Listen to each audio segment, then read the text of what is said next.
Good morning, students. Today we will study about our chapter number 12, democracy. Democracy is a very important topic for you and your examination. In our previous classes, we have already discussed about democracy and its features, but now today we will specially focus on democracy and types of democracy, and we study this topic in very deep in manner. First, we will study about the concept of democracy and meaning and definition. First is concept of democracy. What is the concept of democracy? यानी कि जो democracy है उसका concept क्या होता है. There have been various administrative systems of governments in which the democracy is considered to be the most important system. यानी कि जो स्टेट्स होती है, जो यूनियंस होती है या फिर कोई जो देश होता है उसका एडमिनिस्ट्रेटिव एक सिस्टम होता है जिससे वो एडमिनिस्ट्रेशन करता है. तो ये जो एडमिनिस्ट्रेशन के टाइप्स हैं ये काफ़ी अलग अलग तरीके के होते हैं.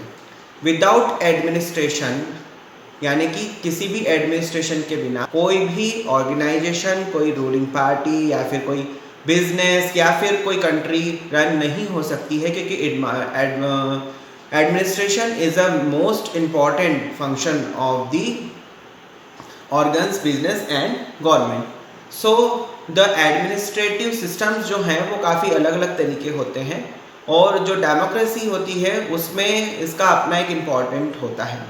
The main concept of it is that the entire power of the states was in a people's and not in any individual group or a dynasty. यानी कि जो पावर्स होते हैं इसमें ये जो कंसेप्ट होता है डेमोक्रेसी का, इसमें ये ऐसा होता है कि जो पावर्स होते हैं वो किसी एक इंडिविजुअल या ग्रुप या किसी प्रति व्यक्ति के पास नहीं होते हैं.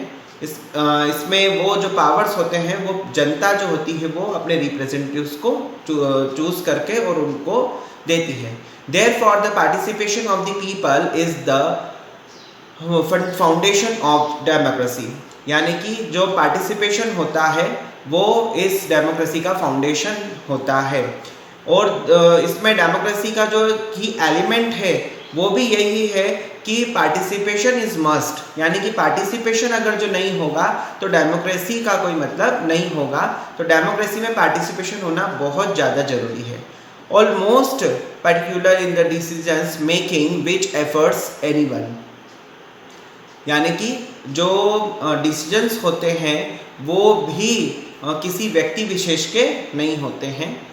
In the powers of democracy when the populations and geographical boundaries of the states were small and entire population was a part of the decision making. यानी कि हम उस समय की बात कर रहे हैं जब डेमोक्रेसी के बारे में, जब पॉपुलेशन काफ़ी कम हुआ करती थी, जब जोग्राफिकल बाउंड्रीज इतनी ज़्यादा नहीं थी, काफ़ी कम थी, तब जो जनता होती थी वो डिसीजन मेकिंग में पार्ट लिया करती थी. क्योंकि उस समय जनता इतना ना तो क्राउड था ना इतनी पॉपुलेशन थी, काफ़ी लिमिटेड बाउंड्रीज थी. पर अब ऐसा नहीं है. Therefore it was a practice in states with limited boundaries and low population. यहाँ पे जहाँ पर कम शासन है या फिर जहाँ की बाउंड्रीज लिमिटेड है, जहाँ पर कम पॉपुलेशन है, वहाँ पर ही संभव हो सकता है. पर प्रेजेंट टाइम में ये संभव नहीं हो सकता है. The beginning of the direct democracy is believed to have started from Greece. और जो डायरेक्ट डेमोक्रेसी थी, डायरेक्ट यानी प्रत्यक्ष, यानी कि डायरेक्ट डेमोक्रेसी वो जहाँ पर सिर्फ कुछ लिमिटेड लोग जो होते हैं वो डिसीजंस ले सकते हैं या ओवरऑल स्टेट को कंट्रोल कर सकते हैं, वो डायरेक्ट डेमोक्रेसी कहलाती है. रिप्रेजेंटेटिव का भी डायरेक्ट चुनाव हो सकता है, पर वो तब संभव है जब बाउंड्रीज लिमिटेड हो और पॉपुलेशन लो हो. तो जो ग्रीस है वहाँ पर सबसे पहले इसे अप्लाई किया गया. Since the geographical boundaries and population of the states in the present times has increased, direct democracy is not more possible. पर जब बाउंड्रीज बढ़ने लगी और जनता की संख्या भी बढ़ने लगी, पॉपुलेशन इंक्रीज होने लगी, तब डायरेक्ट डेमोक्रेसी पॉसिबल नहीं हो सकती है. Therefore the peoples indirectly participate और the representatives elect by them. और अब जो है वो वोट के माध्यम से या फिर जो जनता पार्टिसिपेट करती है और अपने रिप्रेजेंटेटिव्स को इलेक्ट करती है. Therefore is in present time democracy is practiced in the indirect form, यानी कि अब इनडायरेक्ट फॉर्म में हम इसे यूज़ में ले रहे हैं. इट इज़ द डेमोक्रेसी, यानी कि जो डेमोक्रेसी उसके बारे में हम बता रहे हैं कि इनडायरेक्ट डेमोक्रेसी हम लोग जो प्रेजेंट टाइम में फॉलो कर रहे हैं. It is the democracy administrated through the representatives of the people, और जो रिप्रेजेंटेटिव्स होते हैं वो इलेक्ट किए जाते हैं पीपल्स के द्वारा. Democracy means a system of governments where people welfare is the most important. It is the most important line and important topic and important function of government and democracy. ये democracy का की element है, और ये democracy का एक कहा जाए तो बेस है कि उसमें इम्पॉर्टेंट ही यही है कि डेमोक्रेसी का मीन ही यही होता है कि जो गवर्नमेंट बनेगी वो पब्लिक वेलफेयर के लिए ही वर्क करेगी.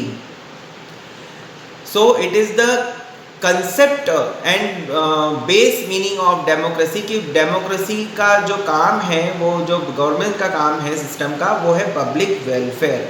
Democracy is not system of governments, it is a form of state and a society. Therefore it is mixture of states, society and governments, यानी कि ये गवर्नमेंट सोसाइटी का एक मिक्सचर होता है. ये सिर्फ गवर्नमेंट का ही नहीं है, ये सिर्फ किसी एक रिप्रेजेंटेटिव का ही नहीं है, इसमें सब लोग इन्वॉल्व हैं.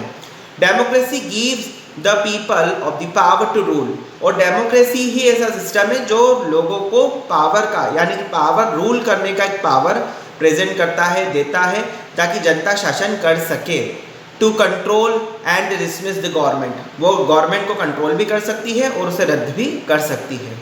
As a form of society, democracy is a social system where the behaviour is equality is, यानी कि जो डेमोक्रेसी होती है वो एक सोशल सिस्टम है जहाँ पर हमारी जो इक्वलिटी होती है, हमारी जो बिहेवियर्स होते हैं, या फिर हमारी जितनी भी ज़रूरत, ये सारी चीज़ें होती है, समानता, उन पर ध्यान दिया जाता है.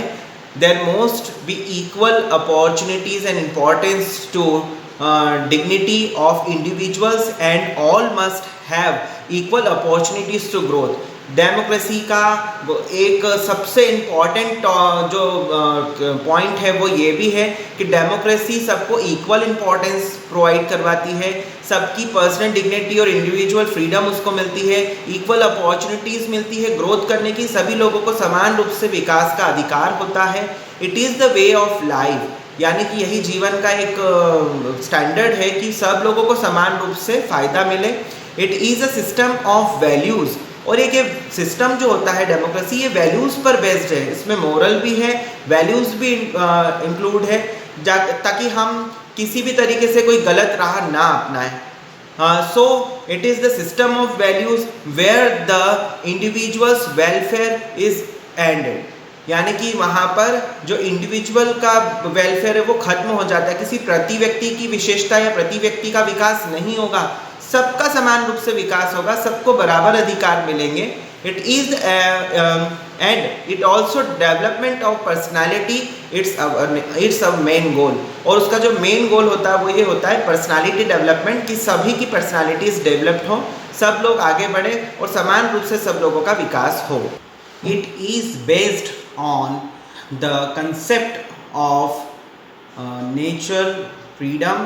National freedom and capability and mutual cooperation, यानी कि जो बेस, इसका जो बेस है वो ये है कि सब लोगों का समान रूप से विकास हो, नेशनल फ्रीडम, सबको राष्ट्रीय स्वतंत्रता मिले, capability and the mutual cooperation, यानी सब में आपसी सहभागिता और सहयोग बना रहे. Now the word democracy have been derived from the two Greek words demo and kratia, यानी कि जो डेमोक्रेसी वर्ड है वो एक ग्रीक वर्ड से आता है, जिसमें हम देखेंगे कि इसका मतलब क्या होगा. It representally mean the people and power, यानी कि जो डेमो एंड क्रिटिका वर्ड है इसका मतलब ये होता है पीपल्स एंड पावर.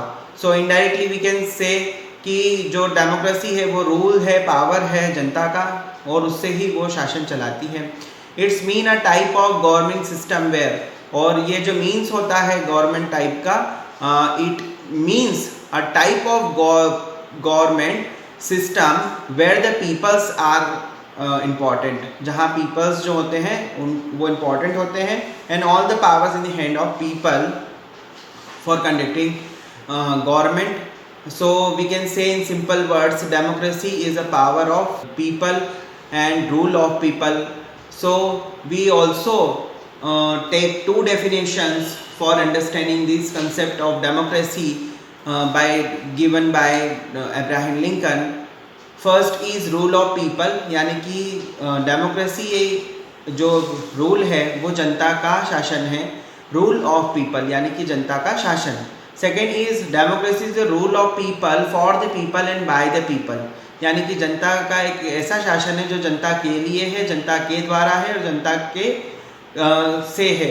तो जो पीपल्स हैं इंडिया के, वही इम्पॉर्टेंट है जो रिप्रेजेंटेटिव्स को चूज करते हैं, इलेक्ट करते हैं और उसी से फिर गवर्नमेंट फॉर्म होती है. और if peoples are not confirm about the government, they are not satisfied with the government rules and regulations and policies, so the peoples can remove the government. वो जो peoples हैं वो उस government को remove भी कर सकती है. It's all in hands of peoples, वो सब जनता के हाथ में होता है. So we can say in simple words, democracy is a rule of people for the people and by the people.